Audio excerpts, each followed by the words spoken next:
joining in the constitutional argument made by Ms. Maddie. We've heard from Attorney Hamill on her behalf.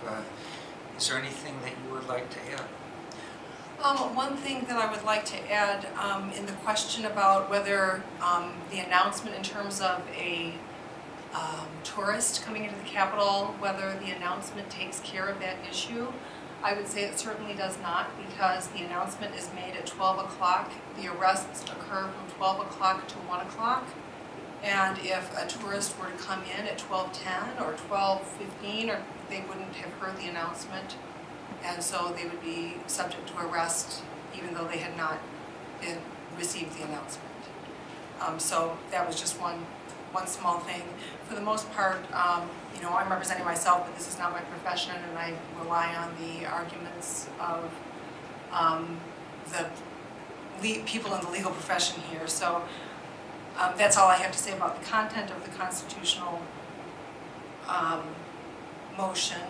I did also have the other motion to strike the amendment of citation and motion to dismiss. And just the technical things in mind that are of note are that I received the letter. The letter does not come with a citation. The state actually did try to give me a copy of the amended citation in my initial pretrial. It was handwritten on and illegible, and the copy cut off part of the number. So the court document that I received regarding the citation does not show the part of the law that I am cited under. So that's my situation on that. And then I believe the only other thing I have to say is that my motion to strike, let's see. My motion to strike the amendment of citation, I hand-delivered that to the AG's office. It's date stamped December 13th by their office. My request to adopt motion to dismiss on both of my cases, I hand-delivered to the AG's office. It is date stamped, the first one was date stamped the 3rd of December.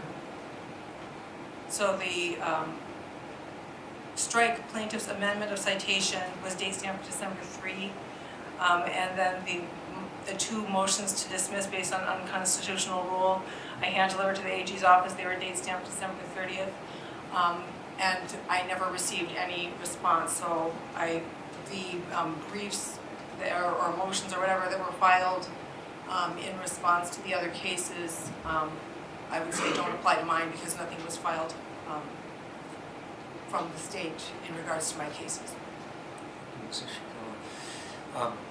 You raise an interesting point about the spectator business. How often, Ms. Weezy, did the police make that announcement once they determined that this was a so-called unlawful gathering in their view and made that announcement? You know, is there anywhere in the record, in Judge Conley's decision, where it is described how often they were made? I don't know how often they were made, and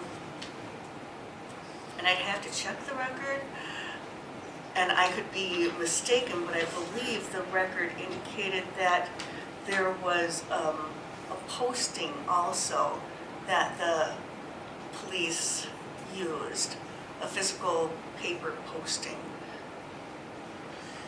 Actually, I'm looking at Captain Kuschel's affidavit, and he says that the message was broadcast twice. So what about Ms. Ishikawa's point, if I understood her correctly? Say they make that twice and somebody comes through, and presumably it's going to take a little bit of time to address all of this. And it's possible that somebody could get caught up in this, not hear the announcement and get cited for unlawful assembly, even though they had nothing to do with the original event, but decided to hang around and see what was happening? With the record that I have and that I recall, I don't think I can answer that question.